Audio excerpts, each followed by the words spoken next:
retour sur le plateau de Direct Investisseur et nous sommes en ligne avec Stéphane Sauduteil, qui est le fondateur du site Technique Bourse. Bonjour Stéphane. Bonjour à toutes et à tous. Alors sur le CAC 40, vous signalez la zone des 5400, 5410 comme une zone très importante. On est définitivement éloigné de la zone de la semaine dernière, des 5250 points. Écoutez, on est un petit peu à la croisée des chemins. On avait envoyé un mauvais signal il y a une dizaine de jours en passant en dessous d'une zone de support très importante entre 5365 et 5380 points. On avait creusé un petit peu cette baisse, mais elle avait été plutôt bien absorbée. On est guère allé au-delà des 5250 points et puis finalement on s'est rattrapé tranquillement et puis en fin de semaine dernière, on est revenu au contact des 5400-410 points. Cette zone, pour moi, est très importante. Il va falloir observer dans les prochaines heures et dans les prochaines journées même si on a la capacité à regagner cette zone, à s'installer durablement au-dessus des 5400-410 points. Auquel cas, l'été qui avait mal commencé pourrait s'améliorer significativement parce qu'en fait, on ouvrirait mécaniquement un potentiel de hausse quasiment tous les 50 points jusqu'à 5550 points, avec comme objectif donc les 5450, 5500, 5550 points, qui serait possible vraiment si on arrivait à déborder et à tenir surtout au-dessus des 5410 points. Alors attention quand même, le scénario un peu piégeux, ça serait une tentative de débordement furtif de ce niveau, puis un retour vif en arrière, et là on surveillera la rupture des 5350 points, qui pour le cas nous réinstallerait, nous conforterait dans le schéma un petit peu baissier que l'on avait acquis ces 10 derniers jours. Donc c'est pour ça que je vous dis qu'on est à la croisée des chemins. On ne peut pas encore tout à fait conclure quant à une amélioration significative du CAC 40 ou de nouveau à une rechute en direction des points bas de ces derniers jours. Là, il va falloir un petit peu attendre et voir comment on se comporte dans cette zone que je viens de vous définir.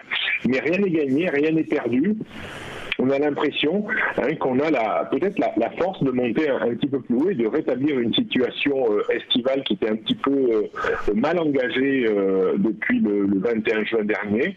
Donc voilà, est-ce qu'on aura un été estival et un petit coup de fun pour nous permettre de monter 100 à 150 points plus haut? C'est pas tout à fait exclu, mais voilà, il va falloir confirmer ces bonnes dispositions que l'on a depuis quelques jours par le débordement des 5400-410 points.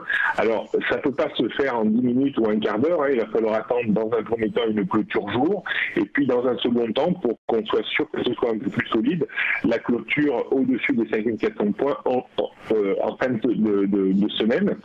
Donc, si tel est le cas, là, on pourra pronostiquer, et on le verra lundi prochain, on pourra pronostiquer une reprise peut-être de plus grande envergure.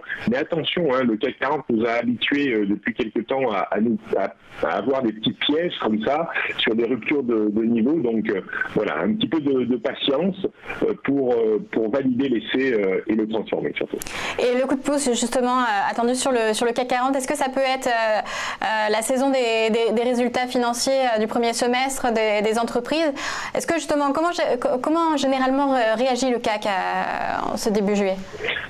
Alors c'est vrai qu'il y a quand même 3 facteurs qui vont pouvoir influencer l'évolution du CAC 40 ces prochaines semaines. Il y a bien sûr les résultats des entreprises. On verra un petit peu si on publie positivement et si ça aide bien entendu les entreprises du CAC. Mais je dirais qu'il y a quand même 2 drivers plus importants à mon sens, qui sont bien entendu les marchés américains, le Dow Jones, on va le voir tout à l'heure.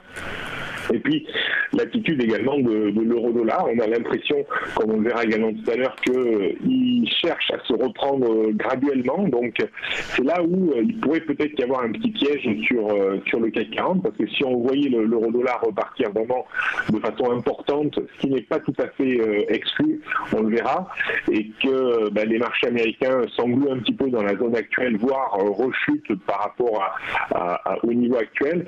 Voilà, c'est très très difficile. Là, on n'est pas dans une zone où on a une très forte conviction haussière ou baissière sur le CAC 40. Donc, quel sera le driver? C'est sûr que c'est un des trois qui permettra de soit valider l'essai, soit d'avoir un net retour en arrière. Et alors justement, on va regarder ce qui se passe pour l'euro-dollar qui se redresse petit à petit, puisque la semaine dernière, vous signaliez un triple appui à 1,15 et finalement, ce matin, il est à 1,1778. Oui, l'euro-dollar, en fait, depuis le mois de juin, depuis fin mai même, cherche à mettre en place une structure un petit peu en fond, une structure d'épuisement baissier. C'est vrai qu'on avait une baisse très importante depuis le mois d'avril. Sur 2 mois, on avait retracé quasiment 50% de l'avancée que l'on avait mis plus d'un an en fait à construire. Donc ça avait été une baisse quand même relativement violente. Et puis, ce qui est intéressant, c'est qu'on voit l'incapacité, en fait, de l'euro-dollar à vraiment s'enfoncer sous un niveau de support vraiment crucial pour l'avenir de la parité, c'est les 1,15. Donc, qui est depuis, je dirais, une quinzaine de jours maintenant, voire même un peu plus, on est en train de chercher à vraiment prendre appui, solidifier, en fait, des points d'ancrage autour de 1,15, 1,16, peut-être pour regagner des niveaux supérieurs. Alors, le premier niveau que tout le monde a en tête, bien entendu, c'est les 1,20. C'est technique et psychologique à la fois. Donc là, on est autour des 1,18 par là. Donc je pense que si on passe 1,18, on devrait logiquement retrouver les 1,20. Et puis on pourrait peut-être ne pas s'arrêter sur 1,20, mais monter sur 1,22, qui me semble être le niveau vraiment qui va démarquer la hausse et la baisse, disons, à court terme. Donc au-dessus de 1,22, vraiment, le potentiel serait de nouveau ouvert sur les points hauts qu'on avait atteints en début d'année. Donc moi, j'ai plutôt l'impression que cette parité est solide, que cette parité a fini de baisser au mois de juin, et que là, en fait, certes, après un choc baissier, on remonte pas, bien entendu, comme un boulet de canon, mais on est en train d'étayer progressivement, finalement, une reprise qui pourrait nous amener sur 1,20 voire 1,22. C'est pour ça que, si tel était le cas, ça exercerait une petite pression négative sur les marchés européens qui, bien entendu, souffriraient d'une reprise de l'euro, bien sûr, sur les valeurs exportatrices en zone dollar. Et du côté des marchés américains, le Dow Jones qui piétine toujours, qui est sorti, cela dit, de la zone des 23 000, il y a plus de 24 000. Écoutez, le Dow Jones reste dans une situation un petit peu, je dirais, d'attente. Ça fait maintenant depuis février qu'on évolue dans une zone assez large, de 9% à peu près, entre 23 300 et 25 500. Il y a dans une zone d'un tout petit peu plus de 2000 points, un peu moins de 10%. Et là, également, il faut voir, finalement, est-ce qu'on digère, finalement, la phase de hausse très importante qu'on avait eue après l'effet Trump?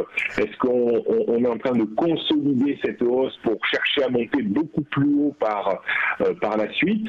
Ou est-ce que finalement la première semonce, le premier coup de semonce baissier qu'on avait eu en février, on est encore en train de digérer ce choc pour peut-être baisser davantage derrière?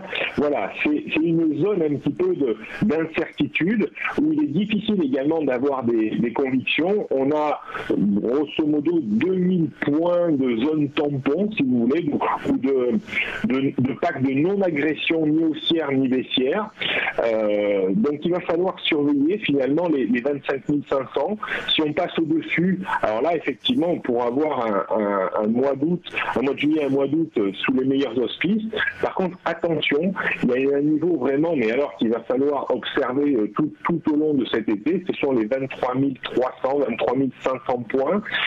Si on avait le malheur de passer dessous, je pense qu'on remettrait de l'huile sur le feu et on pourrait de nouveau avoir une séquence baissière comme on a eu au mois de février, avec bien entendu à la clé la rechute dans le sillage de Wall Street des marchés européens. Donc en fait, on est dans une situation, je dirais, assez neutre où il va falloir attendre finalement des catalyseurs. catalyseurs. Alors quels seront les catalyseurs sur le Dow Jones? C'est bien difficile à estimer. Est-ce que ce sera la géopolitique, est-ce que ce sera la macroéconomie? Voilà, c'est un peu compliqué de vraiment donner un pronostic haussier ou baissier sur le Dow Jones dans les prochaines semaines. Il faut simplement surveiller ces extrémités pour finalement peut-être atteindre des zones de rupture plus franches pour pronostiquer soit une hausse dans les proportions importantes, soit une baisse dans les proportions tout aussi importantes. Donc là, malheureusement, c'est vrai que nous, en tant qu'analystes, parfois on a des phases de conviction très fortes où on dit voilà, il y a une très forte probabilité que ça monte ou que ça baisse. Là, on n'est pas dans une zone de conviction et ça se ressent un petit peu sur les marchés européens, sur les marchés américains. Voilà. Alors, est-ce qu'on aura un été comme ça, je dirais un peu flat, un peu étal, et finalement on différera soit une forte hausse ou une forte baisse à la rentrée? Ça reste du domaine du possible. Mais bon, des fois on a eu des étés qui ont été particulièrement volatiles. Donc voilà, on va simplement surveiller ces zones, hein, semaine après semaine. Et puis quand on aura une conviction, ou quand j'aurai une conviction, je la partagerai avec vous. Et enfin, le marché de l'or qui est en baisse depuis 3 mois, est-ce que justement vous voyez une fin de cette faiblesse? Alors c'est vrai que l'or, depuis maintenant le mois d'avril, en fait, l'or affaiblit dans le sillage de la baisse de l'euro-dollar. Donc ce qui est un petit peu mécanique, hein, ce qui est un petit peu normal. Alors ce qui est intéressant de voir sur l'or, c'est que on a une structure quand même qui est un peu baissière à très court terme, mais on a des points d'appui qui sont vraiment très forts lorsqu'on prend un peu de recul sur l'or. Là, on a rebondi sur un premier point d'appui très important autour des 1240-1250 dollars l'once. On a également une zone de support très très importante, technique et psychologique à la fois, autour des 1200. Et puis on a encore, grosso modo, une zone de support autour des 1150. Donc en fait, on voit que on devrait rester un petit peu dans cette mouvance latérale sur l'or. On est un peu finalement à l'image des marchés, hein, dans des zones un peu d'incertitude, dans 200 dollars un petit peu d'incertitude, disons entre 1150, 1180 et 1380 à peu près. Alors c'est vrai que comme les marchés n'ont pas pour le moment répliqué des baisses comme on a eu au mois de février, l'or a perdu un tout petit peu sa valeur refuge et donc replonge avec la baisse de l'euro-dollar. Je pense que c'est temporaire, je pense que l'or reste quand même un actif assez solide à moyen long terme et moi je le vois beaucoup plus haut que beaucoup plus bas. Donc on verra si l'avenir me donne raison, mais je pense que dans des zones 1200, 1250, c'est un actif que l'on pourrait mettre en portefeuille pour viser un peu plus cher plus tard et surtout se protéger éventuellement contre une faiblesse des marchés dans les prochains mois si faiblesse il devait y avoir. Voilà, donc je ne suis ni très très optimiste à court terme ni très pessimiste à court terme.